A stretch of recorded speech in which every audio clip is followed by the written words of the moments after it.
Hi, everybody. It is Leo Brown, and I'm on here to discuss a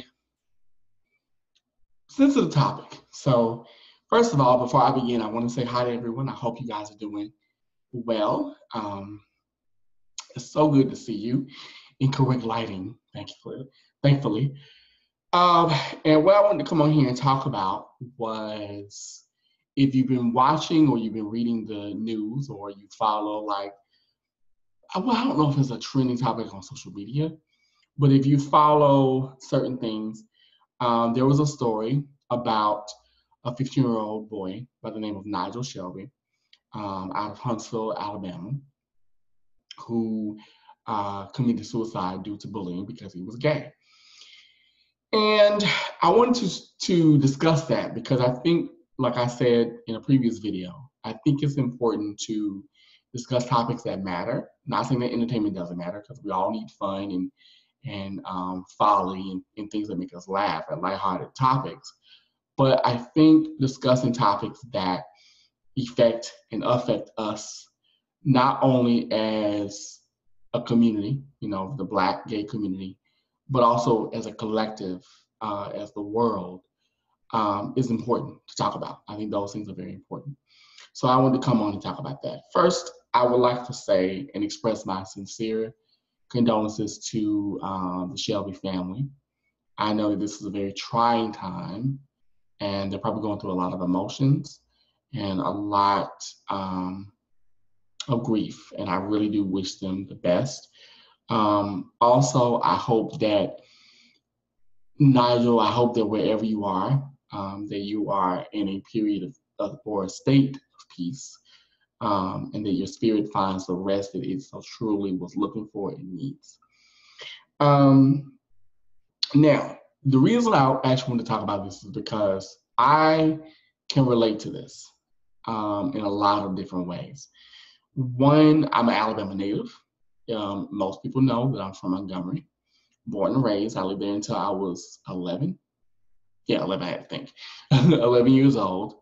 And I also know what it's like to be openly gay in high school. And let's keep it all the way funky.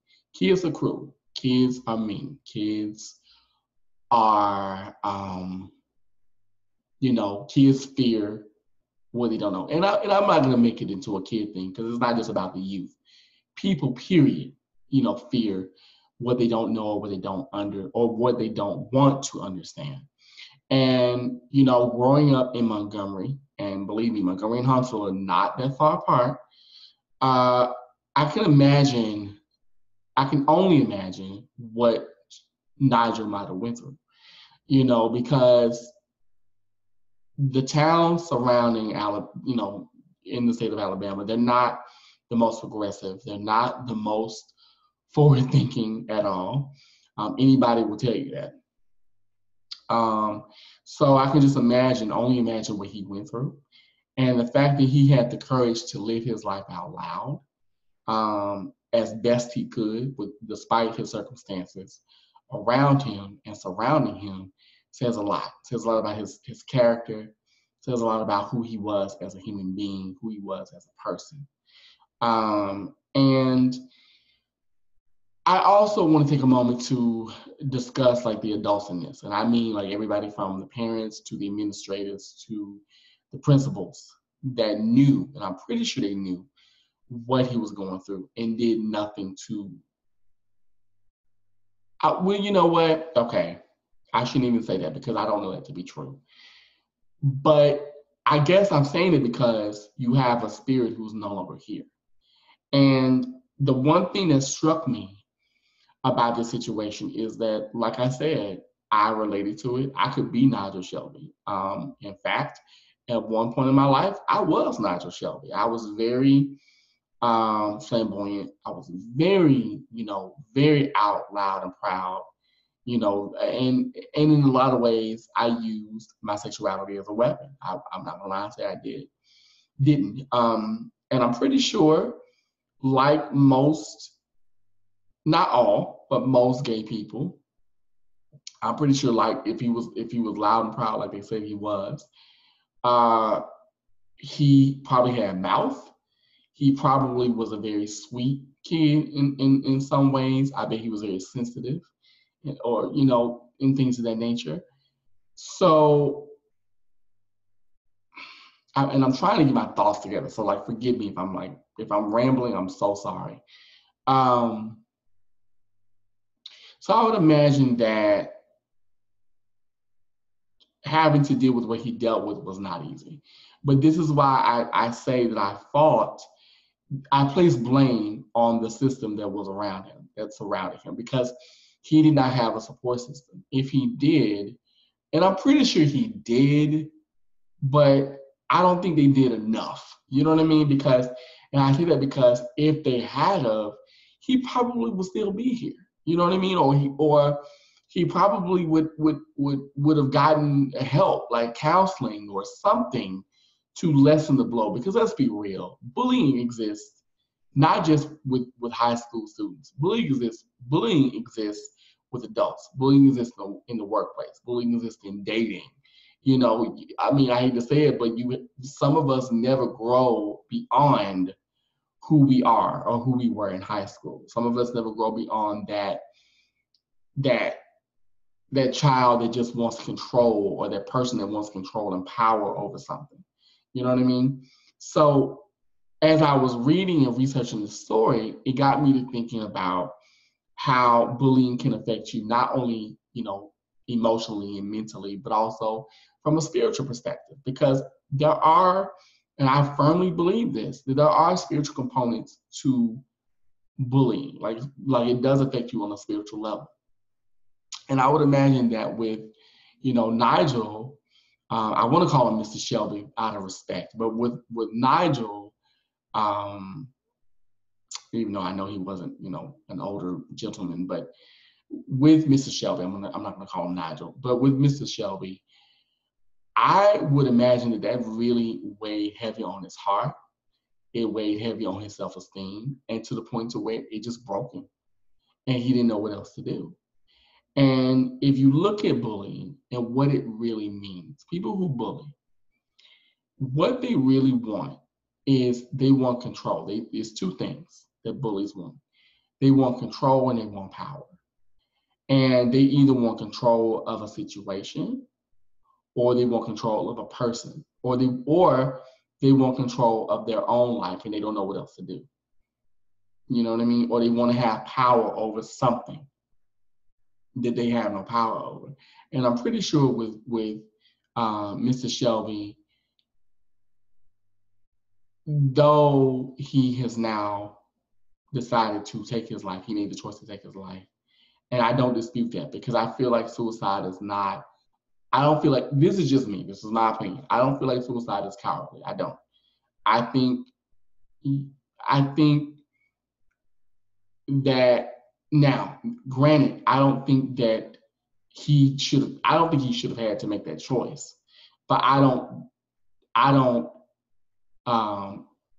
down him for doing it, because when you're in a great deal of pain, when you're in a great deal of mental pain, emotional pain, spiritual pain, sometimes, not all, but sometimes you feel that is your only option.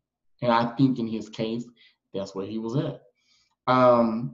So I don't,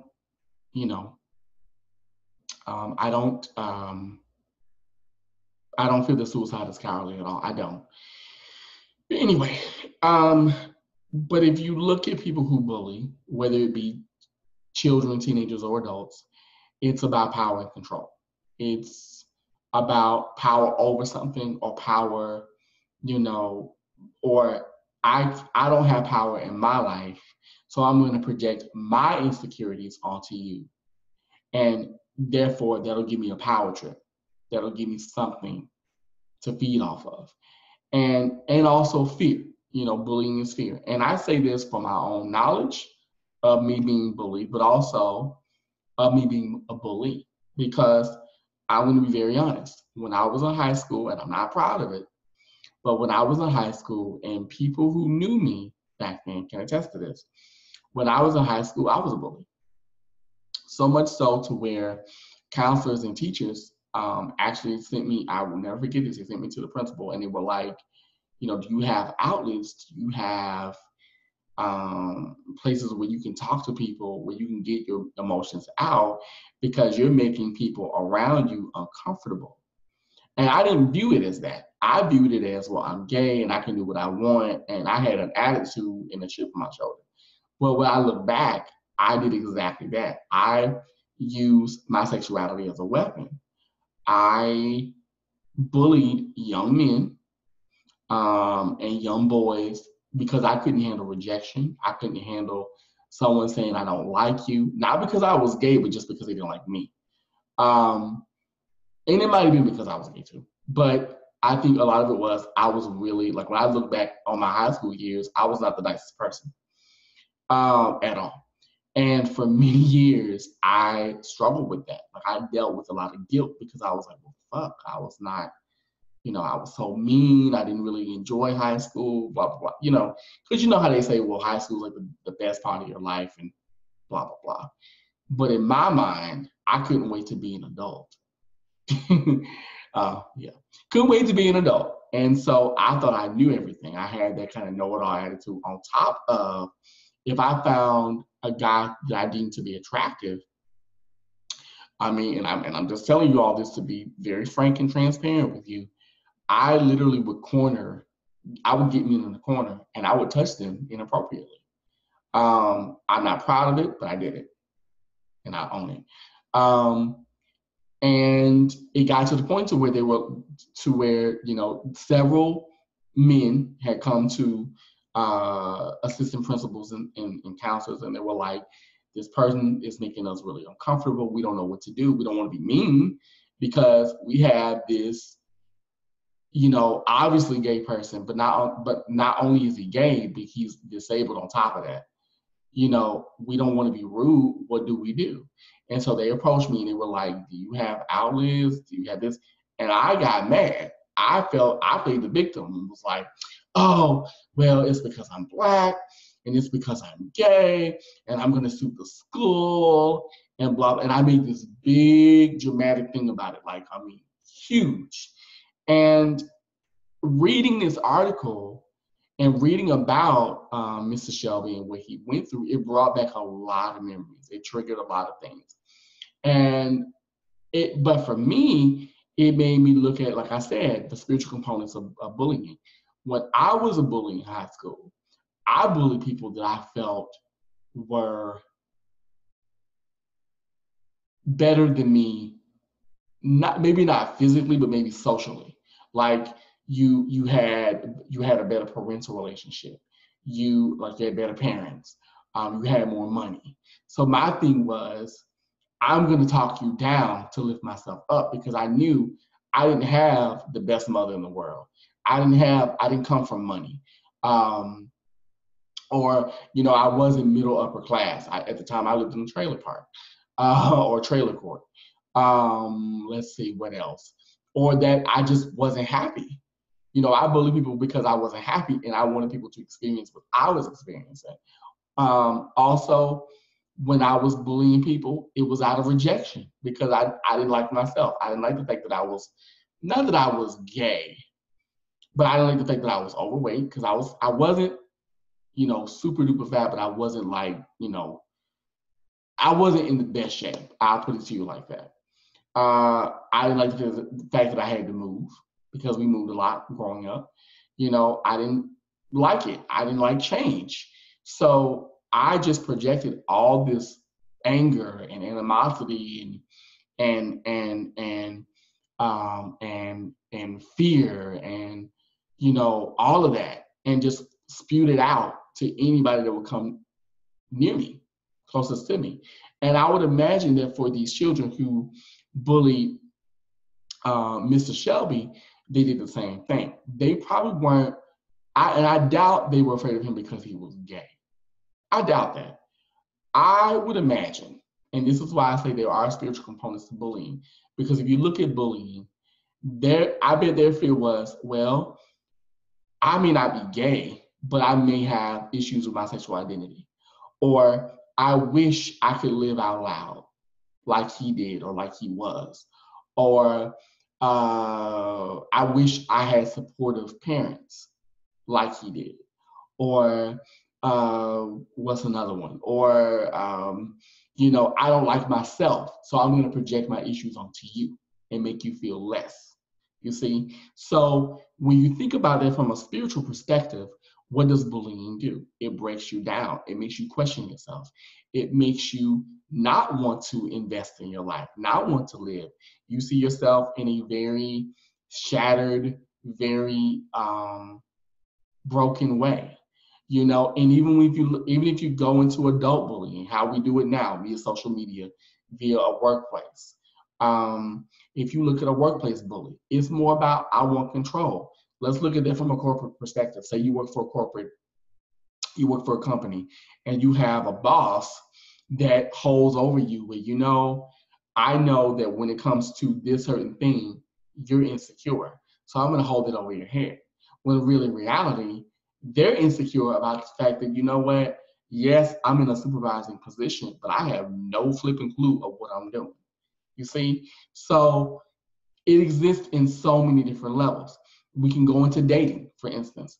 How many of us have been rejected on a dating website or been told, well, you're good looking for a fat guy, or you're cute for a dark skinned woman, or you're too skinny, or let me think of something else.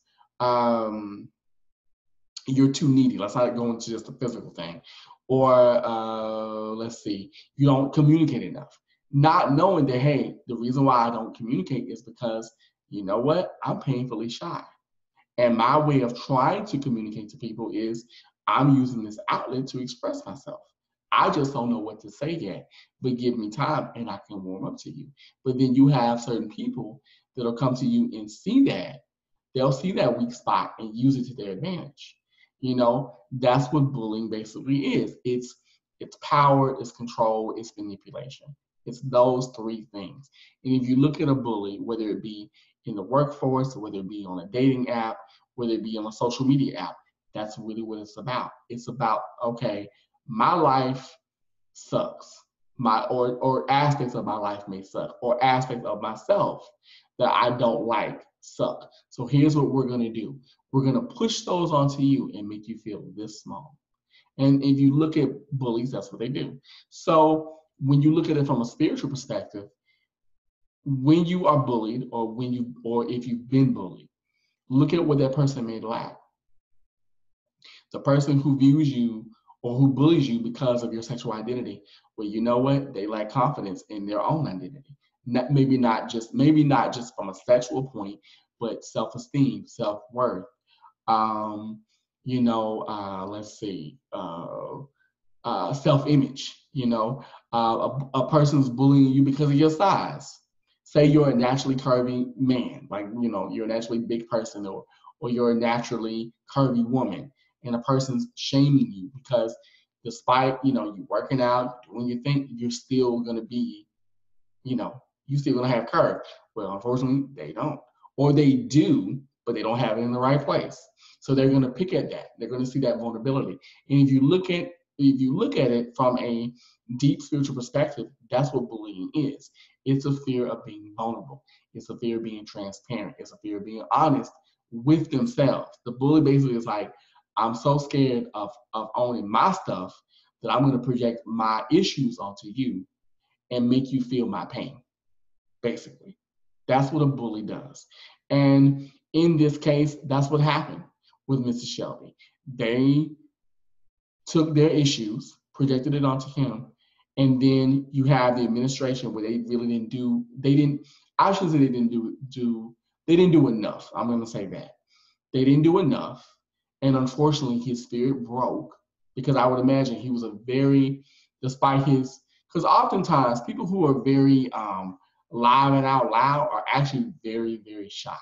They're very modest people. They're very sensitive people. And I would imagine that for him, he was really a very sensitive child.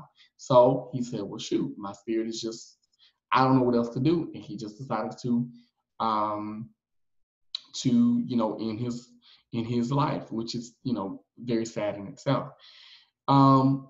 I would say in this instance, another question that comes to my mind is, okay, well, now that we know what bullying is, how do we combat it? How do we solve it?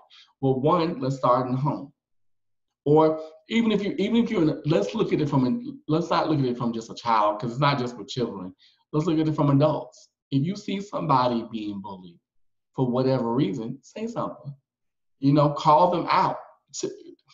And more importantly, call yourself out. Take accountability, take responsibility for your actions. Say, listen, okay, I'm being a dick. Let me stop. Or I'm projecting my issues onto them. Let me quit doing that. Or I'm being mean for the sake of being mean. Because it's not always just projection. Sometimes people are just being dicks just to be it. And also, even in that, some of us bully because we want attention. We want attention. We want an audience. We want someone to kind of applaud, or we want the adoration that, say, that person gets adoration just for being themselves, but we're not getting it for being us. So we're going to use the bullying. Because I know that when I was a bully, I did that. I did a lot of that because it got me attention. It got me popularity. You know what I mean? Which it didn't. But in my mind, I felt that it did. So oftentimes in life, we bully because we want that attention that we either didn't get, or we didn't get enough of. But I would say, how do you combat it? Own it. Own the fact that, yes, you are a bully, and take the steps to change it. Seek counseling. Talk to somebody. Journal. When it gets too severe, if you are a parent and you have children going through bullying, talk to your children. Ask them, how does it make you feel? If your child comes to you and says, listen, mom, dad, I don't think I want to, or whomever, guardianship I have, or they have, I don't think I want to live anymore. Get them some help. Don't pray it away. I don't believe, listen, some people may disagree with me on this, but this is my opinion. I do believe that spirituality is important. I do. And I do believe in the power of prayer, very much so. However, I think when things are severe, there's only so much prayer can do. So I would say, if you are a parent, if you're a legal guardian of someone, and you see them going through bullying, talk to them, get them the necessary help they need, get them the counseling that they need, if you can. Let them have an outlet. And also, if you're an adult and you're bullying someone, or you're going through bullying, find proper ways to cope. Because the one thing that I didn't do when I was growing up from my being bullied was, I didn't know how to cope. I didn't know how to deal with it. I dealt with it through escapism. I dealt with it through, I'll watch TV, or I'll listen to music, and while those are great things, those are not based in reality. You see, those are not, okay, I need to talk to somebody. Those are not me going, I need to go to a therapist because I'm angry, and I'm going to end up hurting not only somebody else, but I'm going to end up hurting myself and endangering people, and my thoughts are getting dark, So, I would say, find proper coping skills, and find ways to cope, manage your coping. Another thing is, if you are going through bullying and it's in the home, if you're a parent, or you see it in school, or whatever, parent, administrator, whatever you want to call it, hey, check your children. Check your children. Check your own bullying, because believe it or not, children pick up what people do. Because I could tell you all day, don't bully, don't talk to that person that way, be respectful, blah, blah, blah. But if you see me out here and I'm acting a complete fool, you're going to pick it up and think, well, he did it, and that was his way of getting what he wanted, so I guess I should do that. No. Show them the proper way to behave, because children are nothing but miniature adults. That's exactly what they're going to end up becoming. So show them the proper ways to talk to people. Show them the proper ways to respect people who may be different than them, whether they're of a different race, of a different spirituality path, of a different sexual identity. It does not matter. Teach your children well, because that does matter as they become productive adults and productive pillars, if you want them to be productive pillars of society. So Those would be my things. Those would be my tips, I think, in terms of to combat bullying. Because, and also another thing I would also say, just to before I conclude, is, I mean, social media. Let's start there. Social media is a good place to start. Monitor your kids' social media if you have children. If you are an adult and you're bullying people, get some damn help. Like, what are we doing? You're 34 and you're calling people fat. Like, and here's the thing. Here's the thing. Have I done it? Yes. I'm far from perfect. I have so done it. I've never bullied anyone, now. But have I been a bully before? Yeah, like I said, I was a bully in high school. Have I been what we term as petty? Yes, I have. But I think now we reward that, which actually is quite sad. We reward bitterness. We reward being um, mean and hateful. We think it's cute, but it's like it's not. Realize that's Mean Girls and all that kind of stuff. That's make believe. That's not real life. You know what I mean? And unfortunately, also it, in life, even as adults, like say you don't have children, but even as adults, realize and know there are people around you that will be better than you. That doesn't mean that you are less, but you're always going to be someone who might be smarter. You will always meet someone who might be prettier. You will always meet someone who might be more financially together. That doesn't mean that you are a mess. It just means, hey, you know what? Let me look at them and let me take what I can learn from them to better myself. Or say you meet someone who's really confident. Okay, we'll take from them, and go, you know what? I need to learn from you. Instead of me begrudging you for you being confident and you being secure within yourself, let me learn from that. Let me observe how you do it. Like, what do you do when you have a bad day? Things like that. Um, and even as children, learn that there are people around you that will be different. Parents teach your kids to embrace that, to not live in a bubble. Because unfortunately, I think in life, we tend to do that. We tend to live in our own little bubble, unless it applies directly to us or it affects us, we don't care. So we have to get out of that. You know what I mean? We're all in this together. We might be different. We might speak different languages. We may love differently. We may express things differently. But really, in reality, we're not as different as we think. We're more interconnected than we know. So that's all I wanted to say. Once again, my sincere condolences to the Shelby family, to the state of Alabama. Like I said, I'm a native Alabamian. To the city of Huntsville. I know you're going through a difficult time, but I would also say let this be a teaching, not only a healing moment, but a teaching moment for everyone, because we're all Nigel Shelby. We could all be that. We all get bullied for something. You know what I mean? And I would just say, learn to love who you are, learn to embrace who you are every day, and just know, really know, be still and know that it does indeed get better. I am Leo Brown, and I thank you so much for watching. Have a great night. Bye-bye.